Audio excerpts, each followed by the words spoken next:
কি রাম জাতির কথাও শোনেন নাই, সামুদ জাতির কথা শোনেন নাই? আমি আল্লাহ তাদেরকে কিভাবে ধ্বংস করেছি। অফিরআউনা বিল আউতাদ,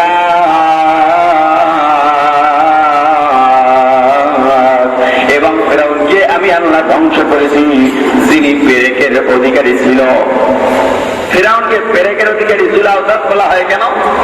ফিরআউনের কন্যার চুল আশ্রা দেওয়ার জন্য, চুল ঠিক করে দেওয়ার জন্য একজন দাসী নিয়োগ করা হয়েছিল। ওই দাসীর স্বামীর নাম ছিল হিজকিল। স্বামী স্ত্রী দুজনেই অনেক আগে আল্লাহর উপর ঈমান আনছে, 100 বছর পর্যন্ত ঈমানকে গোপন রাখছে। কারণ ফিরআউন খোদা দাবি করছে, আল্লাহ দাবি করছে। মানুষকে তার উপাস্য বানানোর জন্য, মানুষকে তার গোলাম বানাতে বাধ্য করেছে, গোলাম হতে বাধ্য করেছে। মানুষ তার ইবাদত করবে, আল্লাহর ইবাদত করবে না। এজন্য তাদের ঈমানকে 100 বছর গোপন রেখেছে। কয়শো বছর জ্বলে বলেন? 100 বছর গোপন রেখেছে। হঠাৎ করে একদিন 100 বছরের মাথায় ওই দাসীর হাত থেকে চিরুনি মাটির নিচে পড়ে যায়। মুখের থেকে নিজের অসতর্কতামূলক একটা কথা বের হয়, আল্লাহ ছাড়া যদি কাউকে কোনো মানুষ আল্লাহ বলে মানে উপাস্য করে, সে যেন দুনিয়ার মধ্যে ধ্বংস হয়, আল্লাহর জাহান্নামেও প্রবেশ করে। ফিরআউনের মেয়েটা দাঁড়ায় গেল। তুমি কি বললা? আবার বলো। আমি বলেছি আল্লাহ ছাড়া অন্য কাউকে যারা আল্লাহ বলে মানে তাদের যেন ধ্বংস হয়। তার মানে তুমি আমার বাবাকে কি আল্লাহ বলে মানো না, খোদা মানো না? বলে না, মানি না। একজন সৃষ্টিকর্তা আছে, একজন আল্লাহ আছে যিনি সবার আল্লাহ।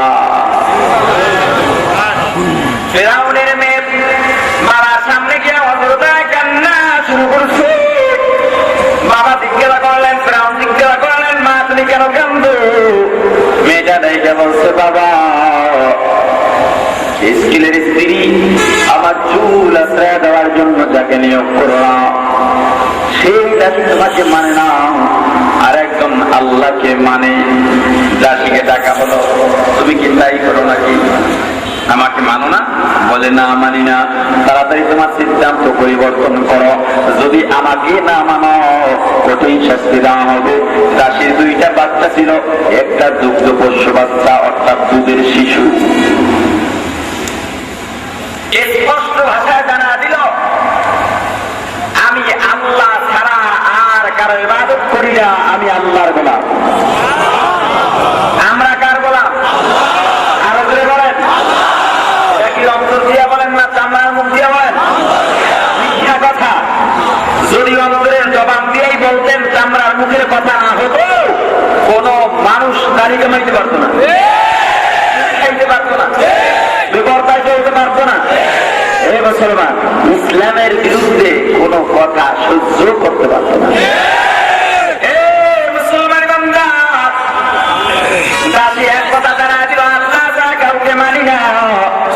মুসলমান ইমানদার যাদের ইমান মজবুত হয়ে গেছে, যতই মহরম দহরম দেখাও, ইমানদারকে যত অত্যাচার করা হোক না কেন, ইমানের পথ থেকে টলানো যাবে না, ঠিক কিনা?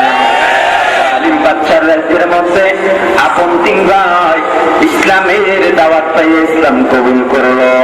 3 ভাই বসে পরামর্শ করতেছে, এই রাষ্ট্রের মধ্যে ইসলাম গ্রহণ করা দণ্ডনীয় অপরাধ।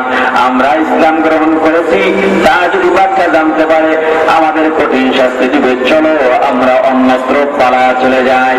মুসলমান ইমানদার যখন মুসলমান এমন একটা অবস্থায় থাকে, মুসলমান অতি দুর্বল, মুসলমানের কিছুই করার নাই, তখন জালিমের অত্যাচার থেকে নিজের হেফাজতের জন্য গোপনত্ব অর্জন করাও একটা সুন্নাত। কিন্তু মুসলমানের যখন শক্তি থাকবে, মুসলমানের প্রতিবাদের ভাষা জানানোর শক্তি থাকবে, অবস্থা থাকবে, তখন যদি মুসলমান বলা যায়, এর জন্য আল্লাহর দরবারে জবাব দিতে হবে।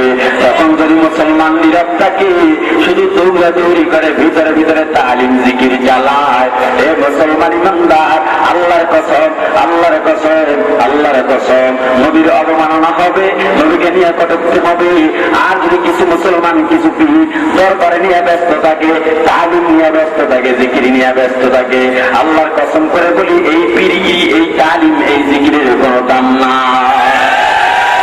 मर्द मुसलमान हो तू मर्द मुसलमान, तू मर्द मुसलमान हो तू मर्द मुसलमान। एक हाथ में तलवार एक हाथ में कुरान, एक हाथ में तलवार एक हाथ में कुरान। এই মুসলমান তিন ভাই রওনা দিল রাষ্ট্র ত্যাগ করে অন্য রাষ্ট্রে চলে যাওয়ার জন্য। গোয়েন্দাদের মাধ্যমে বাদশার কানে খবরটা চলে যায়। বাদশা সৈন্যবাহিনী পাঠাইয়া তিন ভাইকে গ্রেফতার করে রাজদরবারে উপস্থিত করায়। হাজার হাজার মানুষ দাওয়াত দিয়া রাজদরবারে উপস্থিত করাইয়া তাদের সামনে বিচার করবে। তিন ভাইকে ডাক দিয়া বলল, এ তিন ভাইরা, তোমরা কি জানো না আমার রাষ্ট্রের মধ্যে ইসলাম গ্রহণ করেছিলাম, কবুল করা দণ্ডনীয় অপরাধ, তবুও কেন করলাম? তিন ভাই ডেকে বলে, হ্যাঁ আমরা জানি, তবুও তোমরা ইসলাম কেন কবুল করলাম? তিন ভাই ডেকে বলে, এই জালিম বাদশাহ, ইসলামের মধ্যে যে কতটা মজা পাওয়া যায় তোমাকে বোঝানো যাবে না। তুমিও ইসলাম কবুল করো, তারপরে বুঝতে পারবা ইসলামের মধ্যে কত মজা।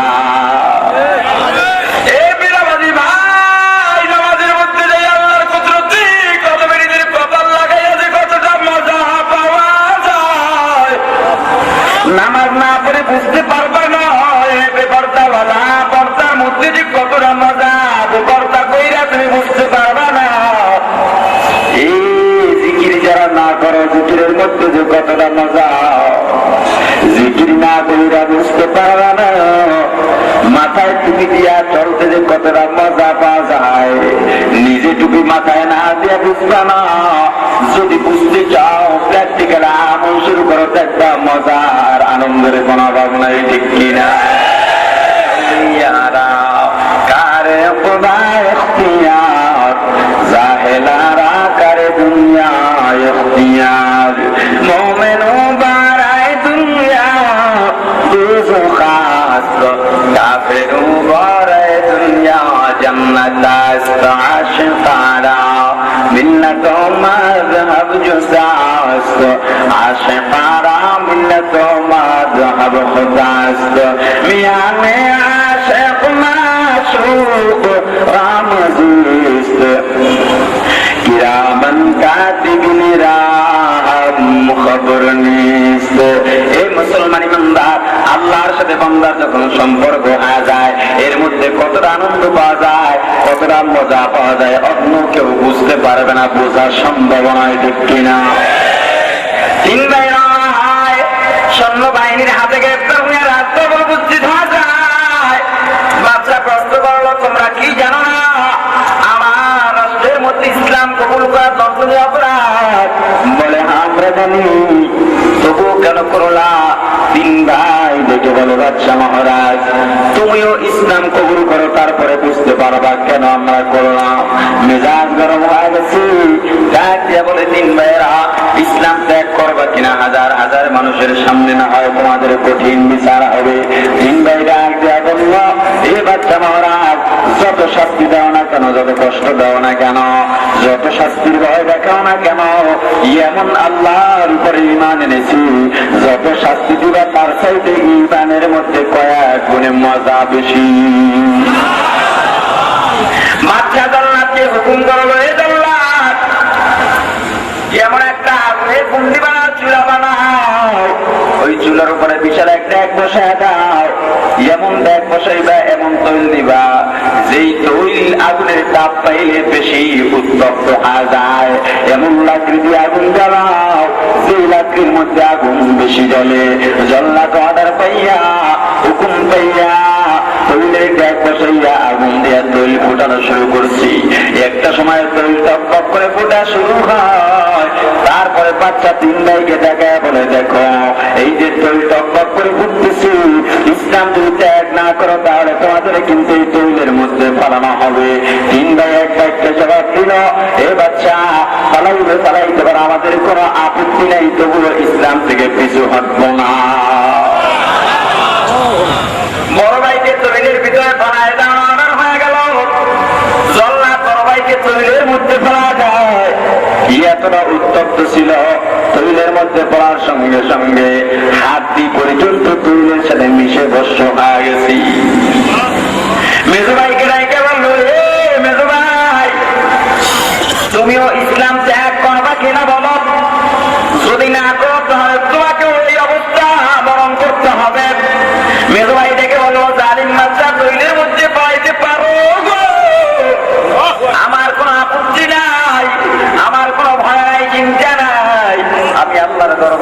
যাবো, জান্নাতবাসী হয়ে যাবো, বিনা হিসেবে জান্নাত যাবো, শহীদের মর্যাদা পাবো।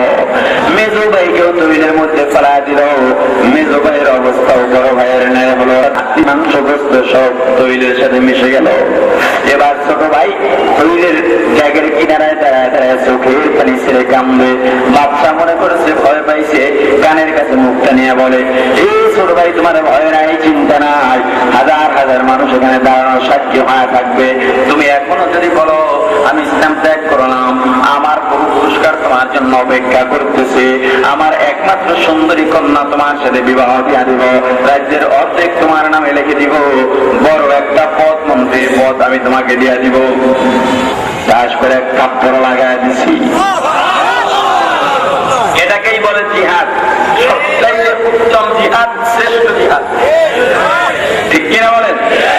নবীজি হাদিস শরীফে বলেন সবচাইতে বড় জিহাদের নাম হলো জালিম শাসক, জালিম ক্ষমতাধরের সামনে দাঁড়াইয়া হক কথা বলা। এখন আমি যদি দেখি স্টেজের আশেপাশে মাঠের ভিতরে বড় বড় ক্ষমতাশীল প্রত্যেকে সুদ খায়,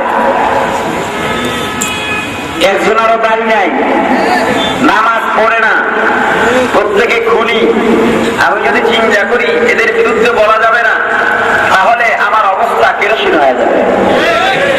তাহলে আমি মুনাফিক। আর এদের সামনে ভয় না করে যদি হক কথা বলি, তাহলে এটাই সর্বোত্তম জিহাদ।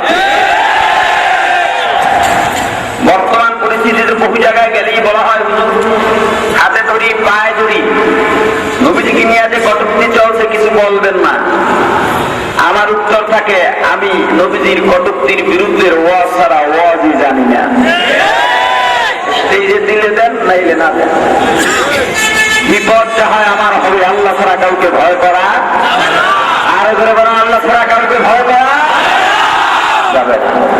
হে মুসলমান ইমানদার, বাদশার মেজাজ গরম হয়ে গেছে। এত বড় সাহস, হাজার হাজার মানুষের সামনে আমার গায়ে থাপ্পড় দিলা। যেই মানুষগুলো আমার কথা ওটা বসা করে, ছোট ভাই ডাক দিয়ে বলে, তুমি কি মনে করেছো আমি ভয় কান্দি? না বাচ্চা না, আমি ভয়ের কারণে কান্দি না, আমি অন্য দুইটা কারণে কান্দি। এক নাম্বার কারণ আজীবন জঞ্জাল। ছোট ভাইকে বড় ভাইয়েরা বড় ভালোবাসে, ছোট ভাইকে বড় ভাইয়েরা না খাওয়াইয়া খাওয়ায়, ভালো জিনিস ছোট ভাইকে বড় ভাইয়েরা আগে দেয়। কিন্তু আজকে দেখলাম উল্টা, আজকে দেখলাম আমার ভাইয়েরা আমাকে ভালোবাসে না। যদি ভালোবাসত তাহলে আমাকে দুনিয়ার নাপাক জায়গায় পাড়াইয়া তারা আগে আগে জান্নাতে যাইতে পারবে না। কারে খোবায় দিয়ার জাহেলারা কারে দুনিয়া ইখতিয়ার, মোমেনু বারায় দুনিয়া দোজখাস, কাফেরু বারায় দুনিয়া জান্নাতাস্ত। আশতারা মিল্লাত মাযহাব জুদাস্ত, আশতারা মিল্লাত মাযহাব খুদাস্ত। মিয়ানে আশিক মাশরুক রামজিস্ত, কিরামান কাতিবিনিরা খবর নিস্ত। মালিক ইবনে দিনার রাহমাতুল্লাহ আলাইহি বলেন, মানুষকে যখন আমি দেখি ধন সম্পদ নিয়ে ব্যস্ত থাকে, আমার মনে বড় কষ্ট থাকে। কারণ মানুষ দুনিয়াতে যতটা ভালোবাসবে, দুনিয়ার প্রতি যত ভালোবাসা বাড়বে, আখিরাতের দিক থেকে ততটা মহাব্বত কমে যাবে। এজন্য আমার বড় ভয় হয়। একদিন মালিক ইবনে দিনার রাহমাতুল্লাহ আলাইহি খাদেমকে ডেকে বললেন, আমাকে একটু দুধ দাও আর একটু রুটি দাও। দুধ রুটি এনে সামনে দিলেন। মালিক ইবনে দিনার রাহমাতুল্লাহ আলাইহি একবার দুধের মধ্যে আঙুল দিয়ে আনারে, আর একবার রুটিটা ঘুরে ঘুরে দেখি। কিছুক্ষণ পরে চোখের পানি ছাইরা কান্দে, আর ডেকে ডেকে বলে, ওরে দুধ তোর থেকে আমি 40 বছর পর্যন্ত দূরে রয়েছি। এই রুটি তোর থেকে আমি 40 বছর পর্যন্ত দূরে রয়েছি, কারণ তোর থেকে দূরে থাকি আমি ঠকি নাই, তোর থেকে দূরে রেখে আমার সম্মান আল্লাহর দরবারে বাইরে গেছি। এ মুসলমান ইমানদার, আখিরাত জান্নাতের ময়দানে যদি জান্নাত পাইতে চাও, আল্লাহ গোলাম হওয়া ছাড়া কোনো উপায় নাই, ঠিক কিনা? আমার 2 নাম্বার কান্নার কারণ, আল্লাহর কাছে আমি চোখের পানি কাঁদছে কামলি, আল্লাহ আমাকে তুমি একটা জীবন দিয়েছ, আমাকে যদি তুমি 1000 জীবন দিতে, আমি তোমার বান্দা 1000 জীবন জালিমের তৈলের মধ্যে দিয়ে প্রমাণ করতাম আমি তোমার পথে আছি।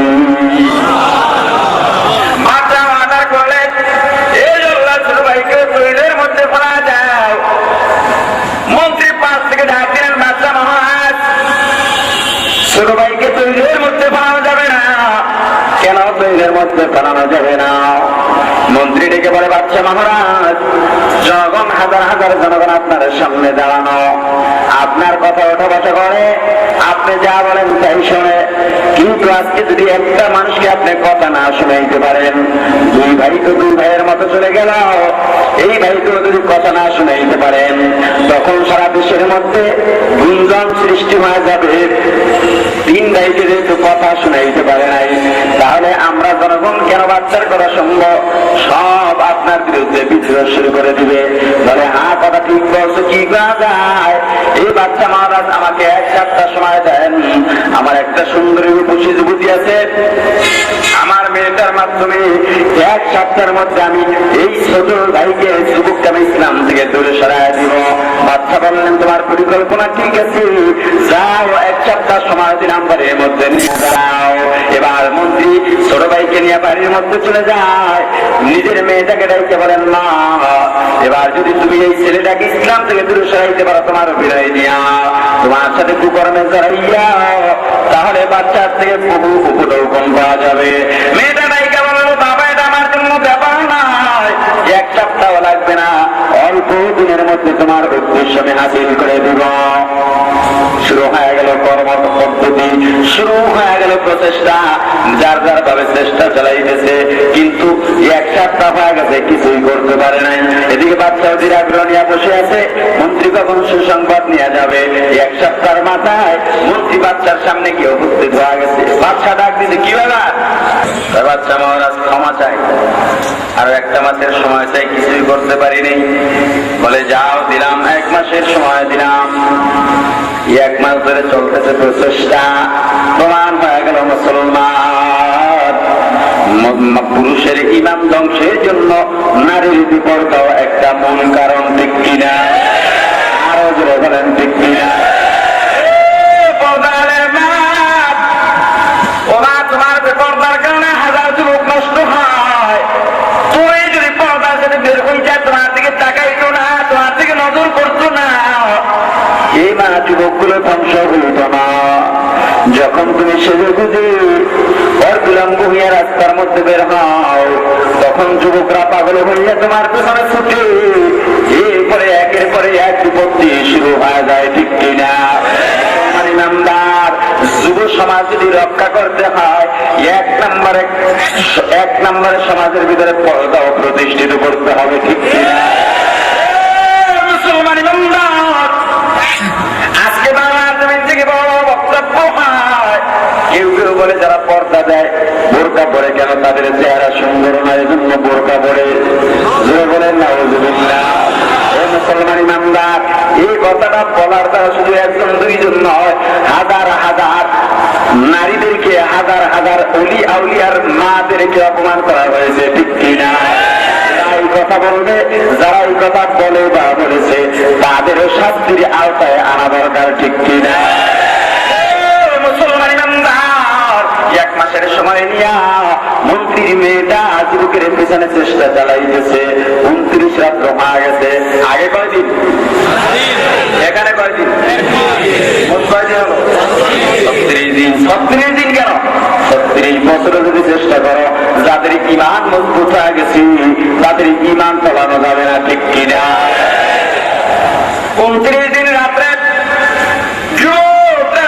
নামাজ পড়তেছে, নামাজে সালাম পেয়ে আল্লাহ দরবারে দোয়া করে, আল্লাহ আমি তোমার গোলাম, তুমি আমার মনিব, আল্লাহ 36 দিন হয়ে গেছে, আল্লাহ আমার পিছনে একটা ইবলিস লাগায় জানি না আমার ঈমান কতদিন ঠিক থাকবে আল্লাহ, তবে তোমার দয়া ও রহমত যদি আমার সঙ্গে থাকে রে, আমার ভয় নাই, চিন্তা নাই, আমার ঈমান ধ্বংস হবে না। সারে দুনিয়া ও মখালে কুছ নেহি নুকসান, সারে দুনিয়া ও মখালে কুছ নেহি নুকসান, डर नहीं कुछ गम नहीं कुछ जब खुदा रहमान, डर नहीं कुछ गम नहीं कुछ जब खुदा रहमान। দুনিয়া ধ্বংস হয়ে যেতে পারে, আল্লাহ যদি সঙ্গে থাকেন। কোন মুমিন আল্লাহ দুনিয়ার কোন ধ্বংসের পরোয়া করতে পারে না, ঠিক কিনা? মুসলমান ইমানদার মোনাজাত শেষ হয়ে গেছে, আল্লাহর দরবারে কান্নাকাটি করলো। যুবতী পিছন থেকে ডাক দিলে, যুবক ভাই অন্য দিনের মতো নয়, আজকে একটু সভ্য ভাষায় ডাক দিল, এ যুবক ভাই আমার একটু কথা শোনো, আমি তোমার কাছে জানতে চাই এমন কি মন্ত্র পড়লা সেই মন্ত্রের কারণে আমার মতো সুন্দরীর দিকে তুমি ফিরে থাকলা। আমি যুবতীর জন্য লাগাই সমস্ত মানুষ পাগল, কিন্তু আমিও তো তোমার জন্য পাগল, কিন্তু তুমি আমার দিকে কেন ফিরে তাকাও না? এমন কি মন্ত্র পড়লা, যেই মন্ত্র পড়ছো সেই মন্ত্রটা আমাকেও পড়া দাও। আমার বাবার ধর্মে আমি থাকতে চাই না, কারণ যেই বাবার ধর্মে নিজের মেয়েকে কুকর্ম করার জন্য নিবেদন করা হয়, ওই ধর্মে আর কোনোদিন থাকবো না। আমাকে তোমার মন্ত্র পড়াইয়া তোমার দলে নিয়ে যাও। যুবক মন্ত্র শুনে দেয়, এই মুসলমান দেখছি আল্লাহওয়ালার সাথে সাথে থাকতে থাকতে একটা পৃথিবীও কিন্তু আল্লাহওয়ালা হওয়ার পথে, ঠিক কিনা?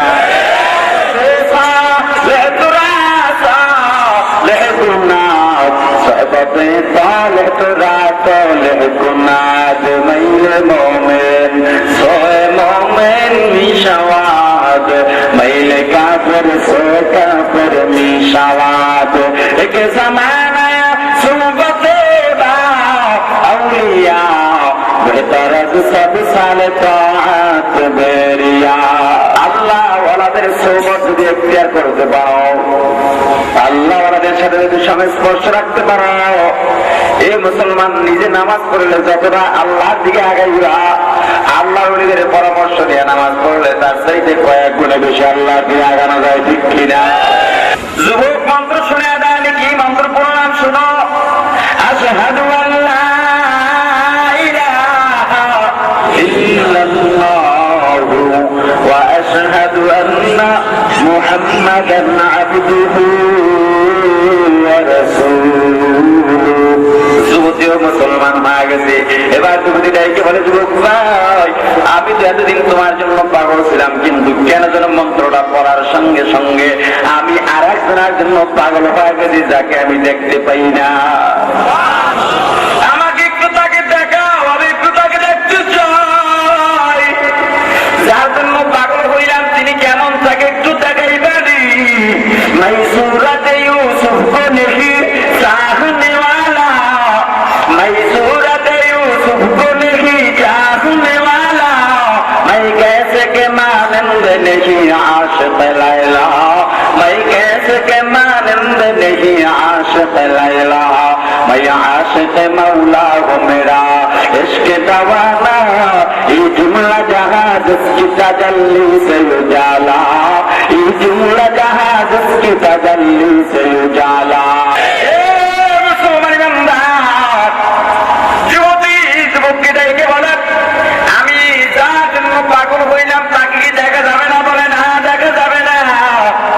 তবে তুমি যদি আল্লাহর পাগল হইতে পারো, আল্লাহ একটা ঘোষণা দিয়ে বলছেন, আনা মাআকুম আইনামা কুনতুম ওয়া আইনামা তুওয়াল্লু ফাতাম্মা ওয়াজহু নাহনু আকরাবু ইলাইহি মিন হাবলিল ওয়ারিদ।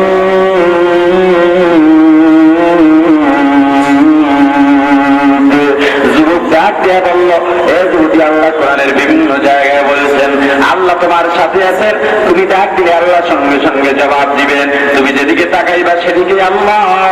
তোমার সারবের নিকটে তো সারবের চাইতেও নিকটে কিন্তু আল্লাহ আছেন। এ বান্দা তোমার অন্তর্যুক্ত যে গাছের দিকে তাকাইলে আল্লাহর পরিচয় পাওয়া যায়, মাছের দিকে তাকাইলে আল্লাহর পরিচয় পাওয়া যায়, নদীর পানির দিকে তাকাইলে আল্লাহর পরিচয় পাওয়া যায়, আসমানের দিকে তাকাইলে আল্লাহ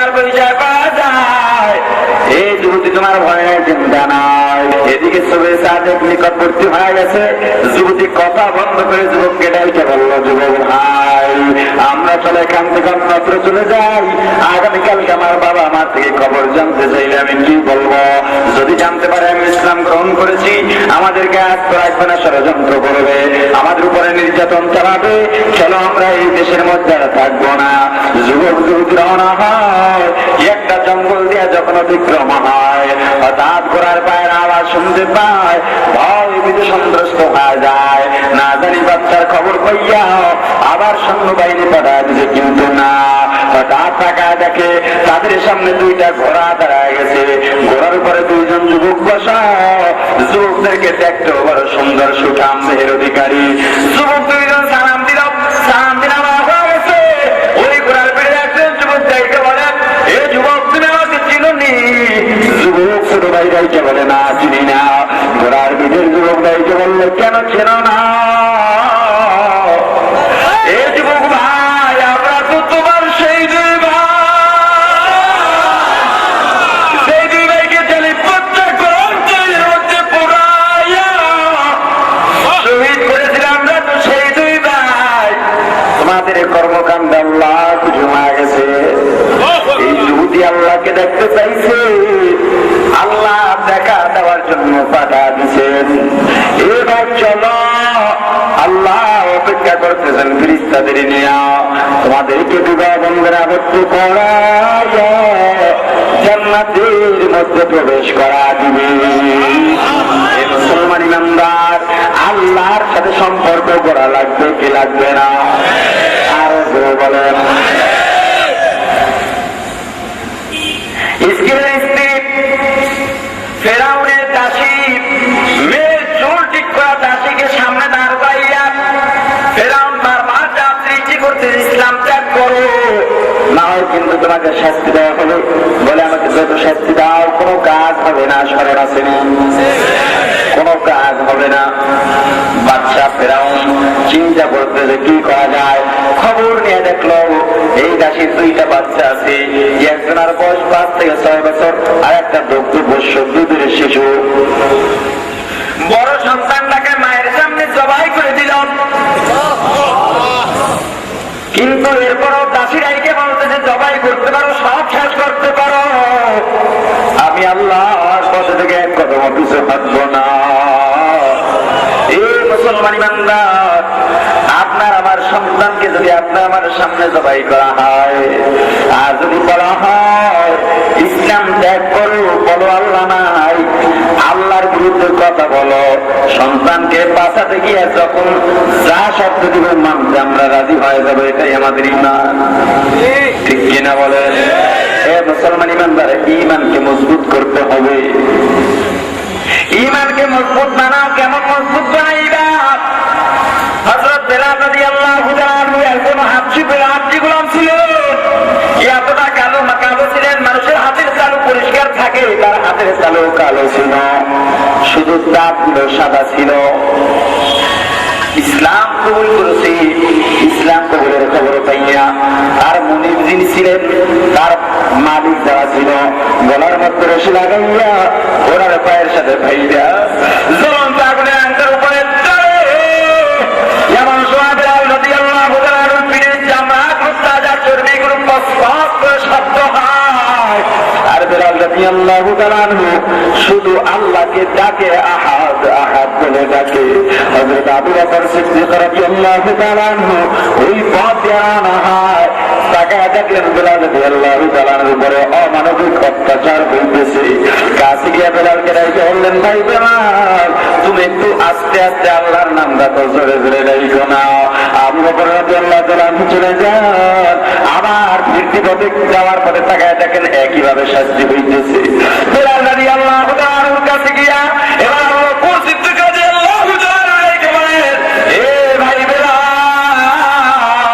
তোমাকে আমি বারবার বললাম আস্তে আস্তে আল্লাহর নাম বলো, কেন জোরে বলার বিপদের সম্মুখীন হও।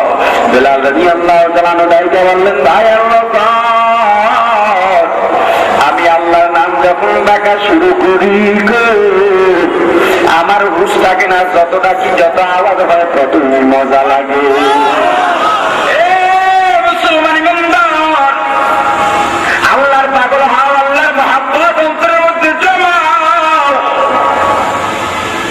মহিলার সামনে নিজের মেয়েটাকে নিজের সন্তানকে জবাই করা হয়, এরপরও ইমাম থেকে পিছু হটে না।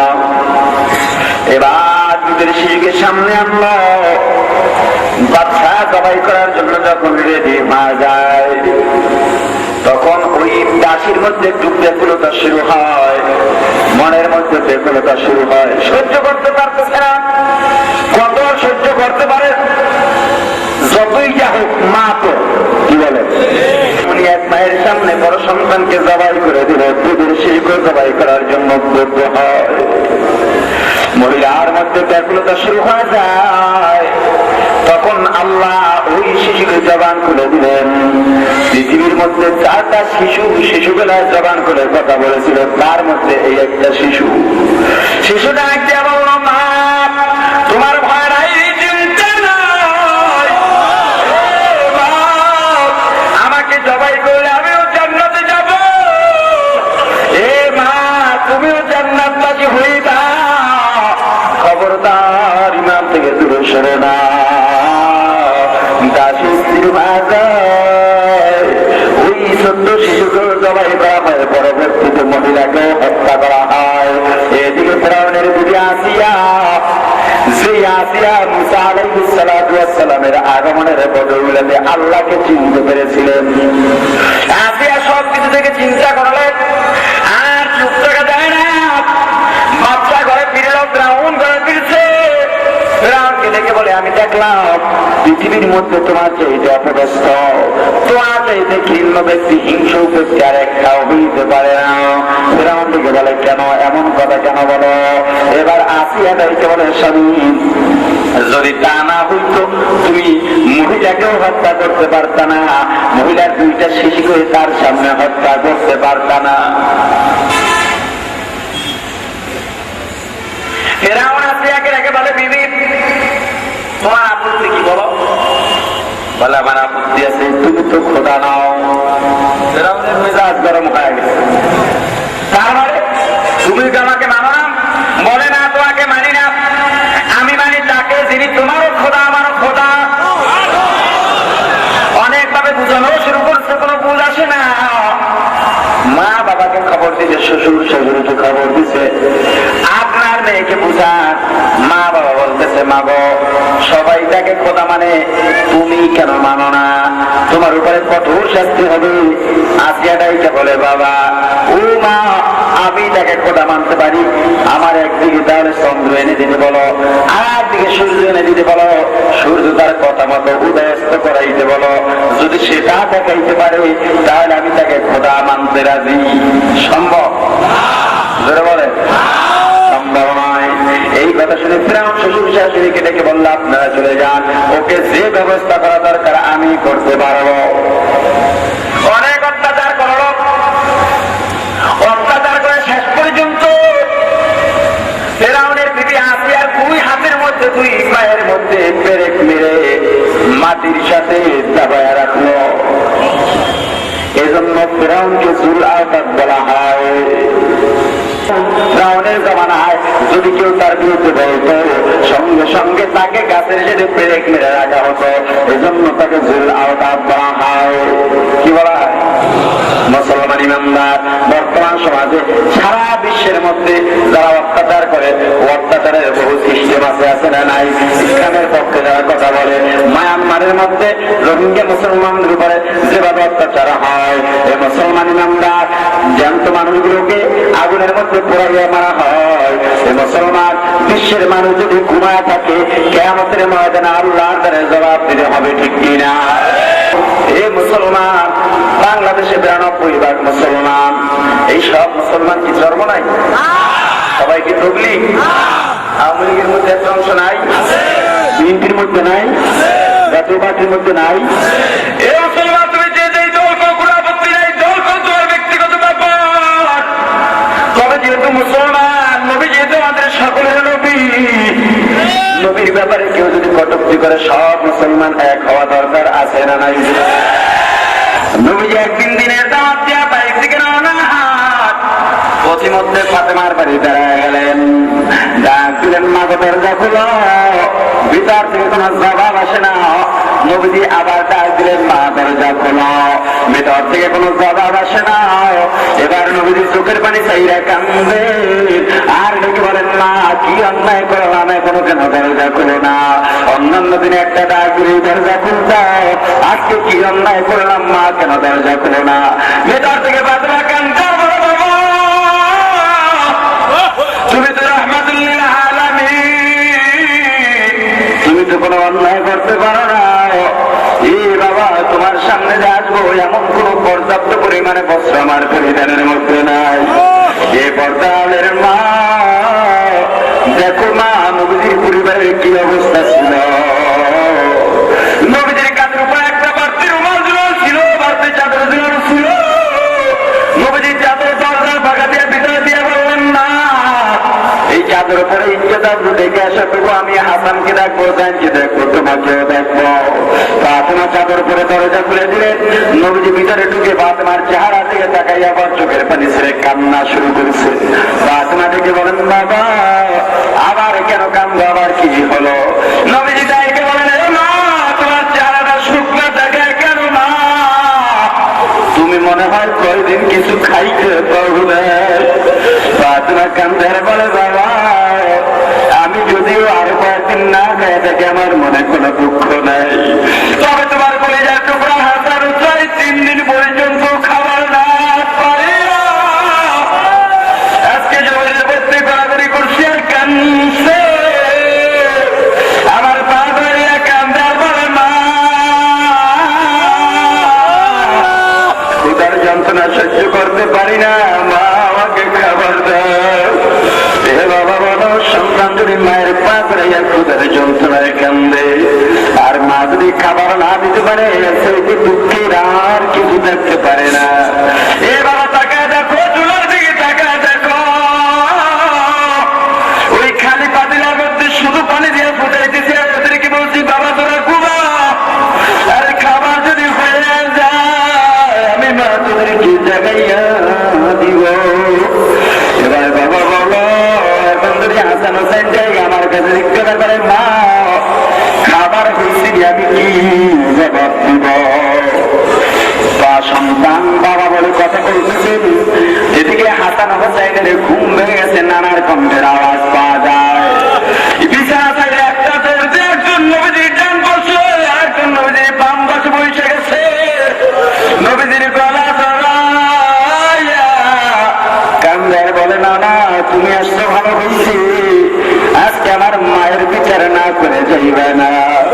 নবীজিটা কে বললেন, নাতি গো তোর মা কি অন্যায় করছে বল, আমি আজকে তোর মায়ের বিচার না করে যাব না। নবীজি কথাটা বলার সঙ্গে সঙ্গে নবীজির গলা চাইরা নবীজির সামনে দাঁড়াইয়া তাদের উপর থেকে কাপড়টা উঠে তার কিছু দেখো না, না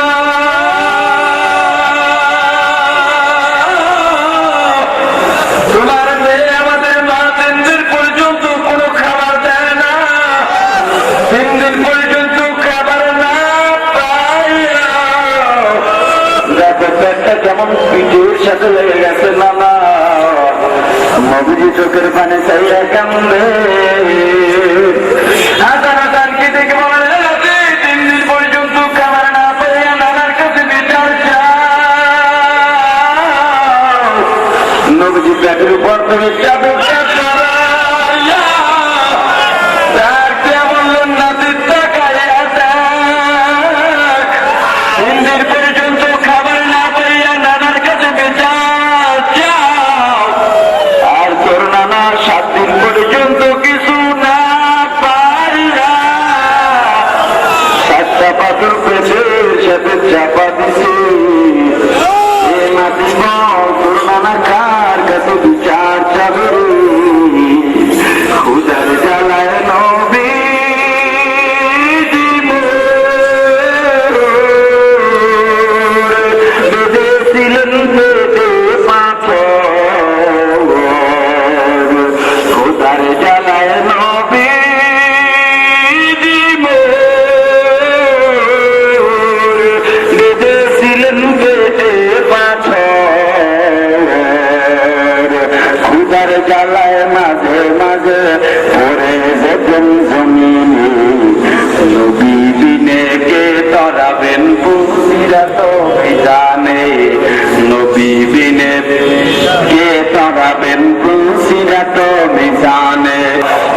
তাকে দুশ্মনী নবী বিনে কে করাবেন ফুলসিরাত মিজানে নবী বিনে কে করাবেন ফুলসিরাত মিজানে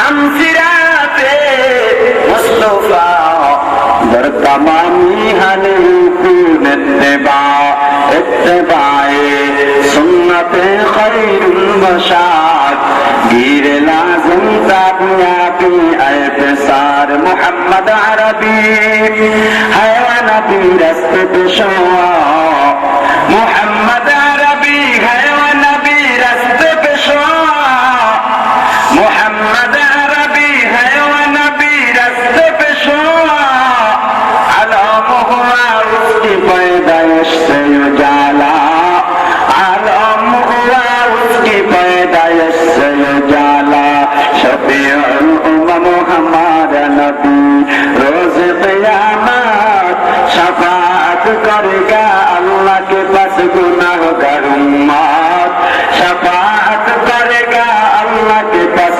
गुनाहगार उम्मत मोहम्मद को मुहब्बत रखो भाई दिल में हमेशा मोहम्मद को मुहब्बत रखो भाई दिल में हमेशा ताकि सभी मरते का मालूम मौत मुस्तफा ताकि सभी मरते का मालूम मौत मुस्तफा मोहम्मद को निशाना रखो भाई सबसे प्यारा रहमतुल लिल आलमीन मुझ नबी हमारा रहमतुल लिल आलमीन मुझ नबी हमारा ये मुसलमान ईमानदार যদি মনে করেন মুসলমান নবীর পক্ষে নামার কারণে অত্যাচারের শিকার হতে হয় মুসলমান ভয় নাই চিন্তা নাই যারা অত্যাচার করবে তারা হবে আবু জেহেল যারা মাজলুম হবে অত্যাচারিত হবে তারা হবে আসিয়া তারা হবে তিন ভাইয়ের মতো ঠিক কিনা মুসলমান ইমানদার মরণ তো লাগবেই বাবা পানিতে ডুবে মরলেও মরতে হবে পানিতে আগুনে পুড়ে মরলেও মরতে হবে গাড়ি অ্যাক্সিডেন্ট করে মরলেও মরতে হবে ভবন ধসে পড়ে মরলেও মরতে হবে মরণ যেহেতু হবে হক পথে থেকে মরতে চাই রাজি আসেননি বলে আর একটা ওয়াদা আপনাদের দ্বারা করাতে চাই মুসলমান ওয়াদা আজীবন শুনলেন যুবক ভাই কি চিন্তা করছো ভাই আমিও কিন্তু তোমার মতো একজন যুবক কি মনে করছো বোকা কিছু বুঝি না না তোমার দাড়ি কামাইতে মনে চায় আমার মনে চায় কিন্তু আমি কামাই না তোমার গান শুনতে মনে চায় আমার মনে চায় আমি কিন্তু শুনি না তোমার সিনেমা দেখতে মনে চায় আমার মনে চায় আমি কিন্তু দেখি না তোমার বেপরদায় চলতে মনে চায় আমার মনে চায় আমি কিন্তু চলি না কারণ তুই যুবকটা নয় চিন্তা করে দেখলাম দুনিয়াটা ক্ষণস্থায়ী যে কোনো সময় আজরাইল সামনে দাঁড়ায় যাইতে পারে কখন যে আজরাইল দাঁড়ায় যাবে কেউ জানে না যেদিন আজরাইল দাঁড়ায় যাবে বেঈমান অবস্থায় মারা গেলে কবর হাসর ফুলসিরাত মিজানে কোনো উপায় থাকবে না এজন্য সময় থাকতে দিনের পথে আসো বাবা দরজাওয়ানি তওবা করতেন শিবায়ে পয়গম্বরি वक्त पीरे गिर जालिम मीशावद परहेजगारी वक्त पीरे गिर जालिम मीशावद परहेजगारी जुवान बয়সে যুবক বয়সে যদি ইবাদত করা হয় আল্লাহ রাব্বুল আলামিন পয়গম্বরের মর্যাদা দিয়া দেন যুবক ভাই গো নবীর জন্য মায়া লাগেনি শুধু যারা যুবক তারা একটু হাত উঠান যুবক শুধু যুবক শুধু যুবক 30 বছরের আছে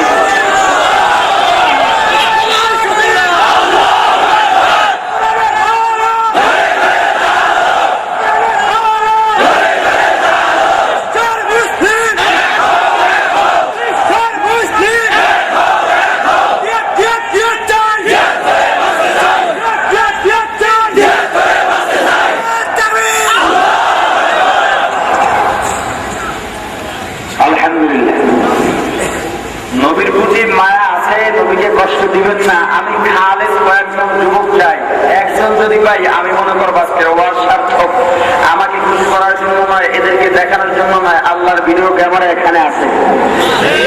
অতএব আমি কয়েকজন যুবক চাই যাদের দাড়ি একেবারে নাই আর যাদের দাড়ি অর্ধেক আছে কাটা, এমন কয়েকজন, একজনও যদি পাই আমি মনে করবো আমাদের মাহফিল সার্থক। এমন কয়েকজন যুবক চাই যে হুজুর জীবনের বহু ধোকায় পড়েছি, দাড়ি রাখবো, কোনো মেয়ে যদি বিবাহ করতে না চায় বিবাহ জীবনে করবো না, কষ্ট দিব না। কয়েকজন যুবক আছেন, একটু দাঁড়ায় যান।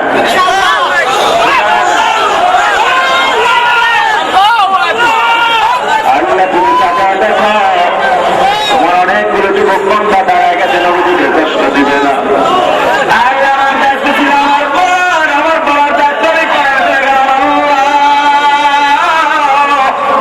তোমার হাতে সুবর্দ করে গেলাম আল্লাহ, এখন তোমার যা করার মামলা তুমি সেটা দিয়ে দিয়ে বলে না আমি। যুবকদেরকে পয়গম্বরের মর্যাদা দিয়ে দাও বলে না আমি, আরো জোরে বলে না আমি। আলহামদুলিল্লাহ, আল্লাহুম্মা আমিন বলে বসেন, আরো জোরে আমিন বলে বসেন।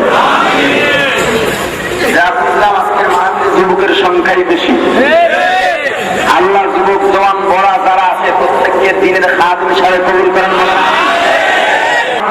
কয়েকটা প্রশ্ন আছে, সম্ভবত প্রশ্নের উত্তর দিয়েই অল্পের ভিতরে ইনশাআল্লাহ মোনাজাত হবে।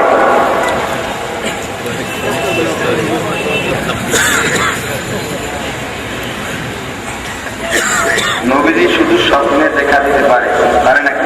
সরাসরি সাক্ষাৎ।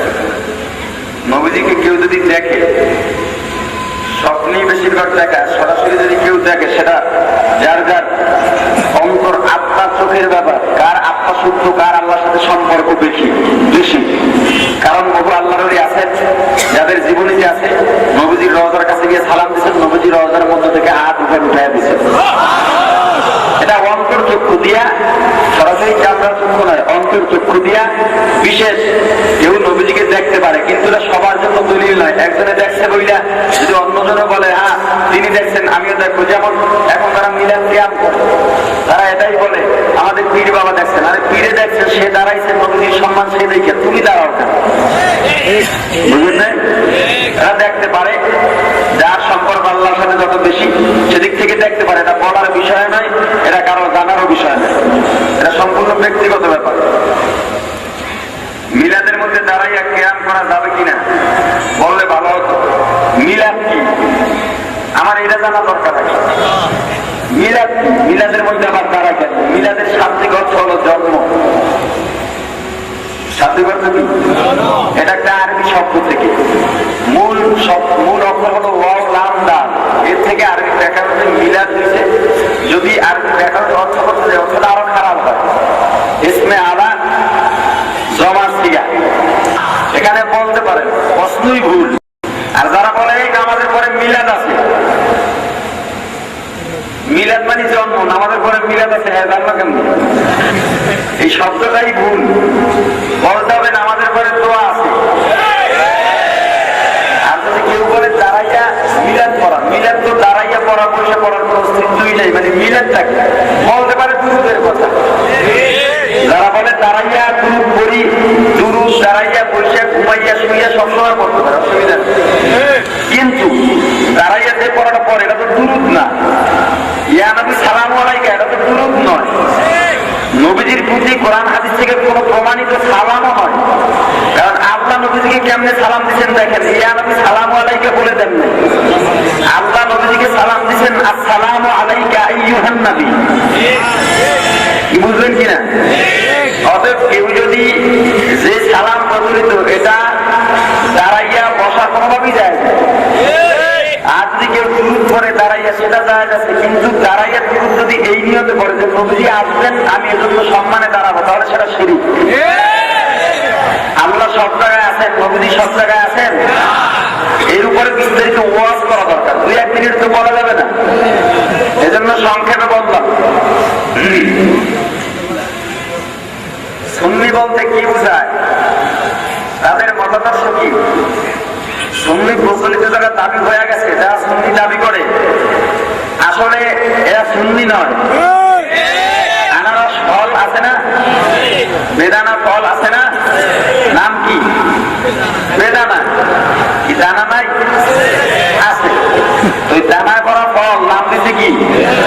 এই সুন্নিওয়ালার এরকম সুন্নি নাই, নাম দিয়েছে কি সুন্নি, মানে সুন্নতওয়ালা, যারা সুন্নত মানে। আমার তো মনে হয় যারা সুন্নি দাবি করে এদের 100-এর ভিতরে 95-এরই দাঁড়িয়ে নেই। তারা সুন্নি হলো কিভাবে? সুন্নির মতদর্শী হলো আহলে সুন্নাত ওয়াল জামাত, অর্থাৎ নবীজির তরিকা, সাহাবায়ে কেরামের জামাতের যে তরিকা ছিল সেটাই। কিন্তু ওরা সুন্নি দাবি করে, আহলে সুন্নাত ওয়াল জামাতও দাবি করে, কিন্তু চলে ভ্রান্ত পথে। মুসাফা করার পর হাতে চুমুন দেওয়া বা হাত বুকে লাগানো জায়েজ আছে কিনা, এটা যদি মহব্বতের নিদর্শন হয় অসুবিধা নেই, কিন্তু কর্তব্য যদি মনে করে তাহলে গুনাহ আছে। আমরা জানি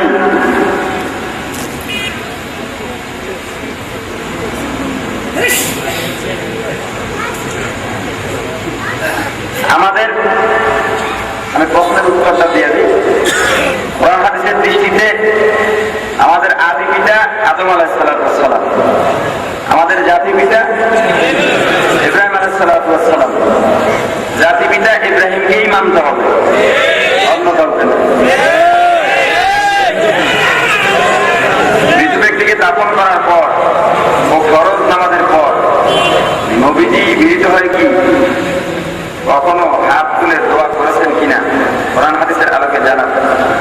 মৃত ব্যক্তির দাফনের পর দোয়া জায়েজ আছে, দাফনের পর দোয়া জায়েজ আছে। নামাজের পরে, ফরজ নামাজের পরে মোনাজাত দিলে কেউ যদি এটাকে, মোনাজাত না দিলে কেউ যদি এটাকে চাপ সৃষ্টি করে দিতেই হবে, তখন সেটা মাকরুহ হবে। আর না দিলে যদি কেউ বলে দিতেই হবে, সেটা মাকরুহ। দিলে যদি কেউ বলে দিতেই পারবে না, সেটাও মাকরুহ। কারণ মোনাজাত দেওয়া মুস্তাহাব সাবেক হয়েছে ফতোয়ার কিতাব থেকে। ফরজ নামাজের পরে মোনাজাত দেওয়া কি মুস্তাহাব সাবেক হয়েছে, মুস্তাহাব সুন্নতে জায়েদা। এবং নফলের ব্যাপারে যদি কেউ জোরাজুরি করে তখন সেটা মাকরুহ হয়ে যায়। অতএব ফরজ নামাজের পরে মোনাজাত দেওয়া যেহেতু মুস্তাহাব, এটা নিয়ে জোরাজুরি করা যাবে না। দিলেও সই, না দিলেও সই। দিলেও কেউ বাধা দিতে পারবে না, না দিলেও কেউ প্রশ্ন করতে পারবে না। গণতন্ত্রে আছে সকল ক্ষমতার মালিক জনগণ, কথাটা শিরিক কিনা? ভোট দিয়ে সাপোর্ট করলে শিরিক হবে কিনা? অবশ্যই। ভোট দেওয়াই মানে সাক্ষী দেওয়া। ভোট দেওয়া কি? আমি চেয়ারম্যানকে ভোট দিলাম আনারস মার্কায়, আমি ভোট দিয়া তাকে এই সমর্থন দিলাম, আপনি যা যা করবেন আমি আপনাকে সমর্থন দিলাম। অতএব সকল ক্ষমতার মালিক ইনিল হুকমু ইল্লা লিল্লাহ। তো যদি কেউ বলে সকল ক্ষমতার মালিক জনগণ, এটা তো সরাসরি শিরিক। কোরআনের বিরুদ্ধে তো স্লোগান দেওয়া যাবে না। এবং এরকম যারা বলে, এই কথায় যারা বিশ্বাসী, এদেরকে ভোট দিলে অবশ্যই গুনাহ হবে। সারা বাংলাদেশের মুসলিমদের মধ্যে যে এক অশান্তি বিরাজমান করছে, এর জন্য দুনিয়া লোকে আলেমদের অবদান করে।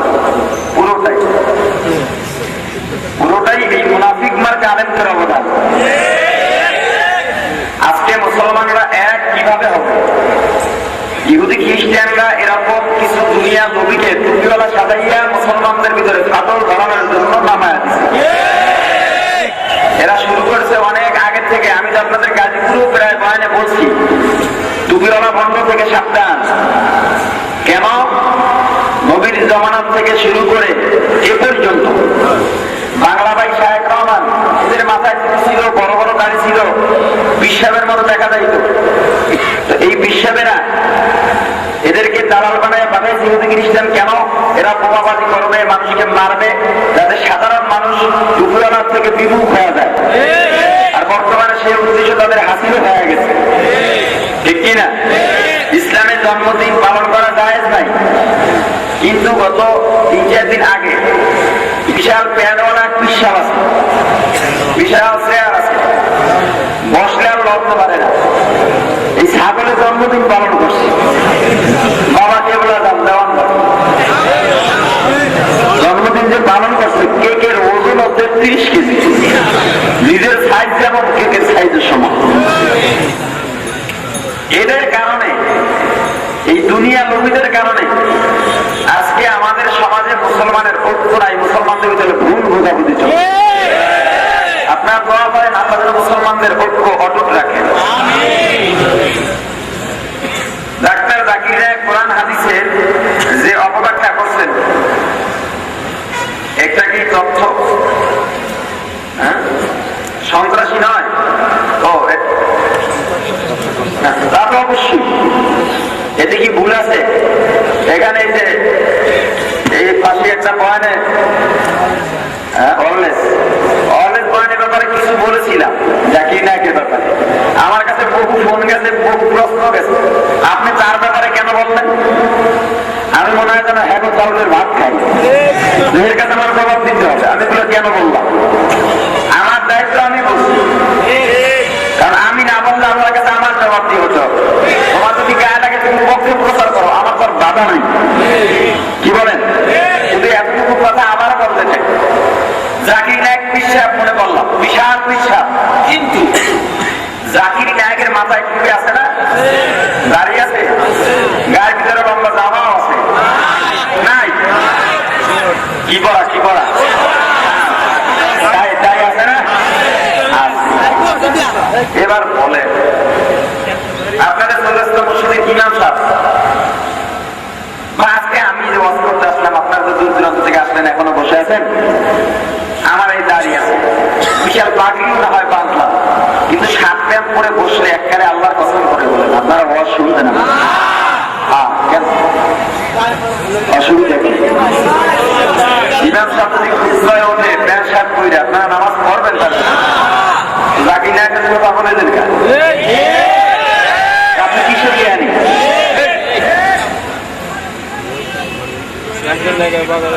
অনেকে বলো 20টা নাম্বার বলে দেয়, এত এলেম এত জ্ঞান, আর ইংলিশে থেকে বেশি এলেম হয় না।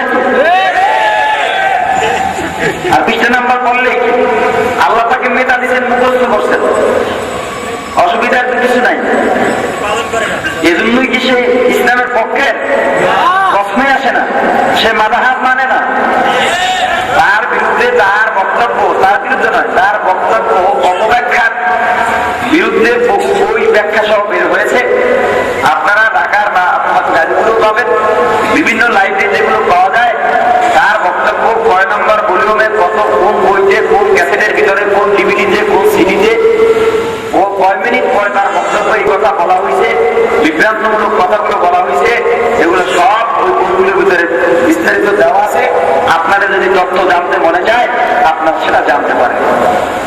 যদি কথার ভিতরে ভুল ত্রুটি হওয়া থাকে, মেহেরবানি করে ক্ষমা সুন্দর দৃষ্টিতে দেখবেন। আপনাদের সাথে আমার কারো সাথে দুশ্মনী নাই, কারো সাথে ঝগড়া নাই, জমি নিয়ে লেনদেন নাই, টাকা পয়সা নিয়ে কোনো ঝামেলা নাই। যত কথা বললাম একমাত্র ইসলামের স্বার্থে বললাম। প্রশ্নের উত্তরগুলো যেভাবে দিয়েছি, আপনারা যেভাবে জানতে চেয়েছেন, যদি পূর্ণভাবে না দিতে পারি, মন মতো না হয়, আপনি গাজীপুর ওলামায়ে কেরামের অভাব নাই, তাদের থেকে আবার জানতে পারেন। যদি আমার ভুল হয় আমাকে জানাইয়া দিবেন, আমি পরবর্তীতে ইনশাআল্লাহ শুধরায় নেব।